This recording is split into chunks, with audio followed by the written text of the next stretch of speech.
A study has found that half of the 361 Victorian companies and organisations licensed by the state's Environment Protection Authority to discharge waste into the environment failed to comply fully with their licence conditions. Monash University investigative journalism students examined the annual performance statements that companies and councils with discharge licences are required to submit to the EPA each year. The licensed sites include factories, landfills, power stations, milk processors and more. Most of the latest statements relate to the 2010-2011 financial year, but some date from a year earlier. The survey found that of the 361 companies and councils, half failed to comply with at least one licence condition, over a third only complied with 90% of their licence conditions, 12% only complied with 80% of their licence conditions, and on average, the defaulting companies broke 2 licence conditions. Local councils were among the worst offenders, with 8 councils each recording 6 or more breaches.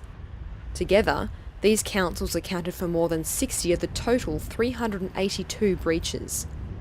It is likely that the actual number of breaches is significantly higher than 382, because licence holders are expected to report back to the EPA under an honour system, in which they report on their own unauthorised waste discharges. The council-owned Clayton Road landfill joint venture was by far the worst offender, with 12 licence breaches and a licence compliance rate of only 50%. Furthermore, asbestos was recently found dumped and insufficiently contained at this Buller landfill site. While the EPA put an action plan in place to ensure the environmental impacts were resolved, neither WorkSafe or the Hume City Council were brought in to assess the human health risks. Other organisations that recorded a particularly low level of compliance with their licence conditions are the Warrnambool Cheese and Butter Factory Company Limited, Midfield Co-Products Proprietary Limited, Tatura Milk Industries Limited, Glenelg Shire Council, and Yea Sand and Gravel Proprietary Limited. Even the state government's Department of Primary Industries' latest publicly available report in November 2010 showed it complied with just 62% of its 8 licence conditions.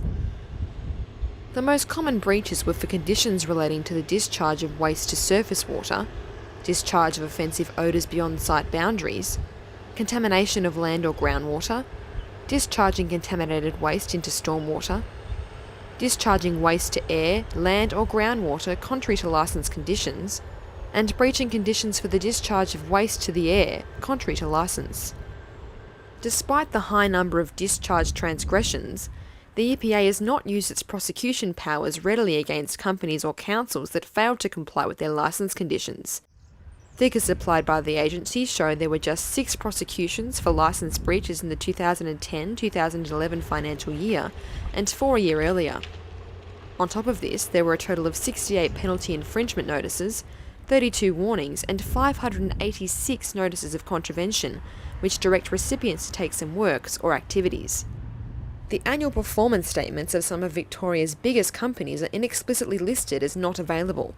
They include Alcoa, most of the big power generators such as Hazelwood, Yallourn and Loy Yang, Ford Motor Company, and oil refiners Esso, Shell and Mobil.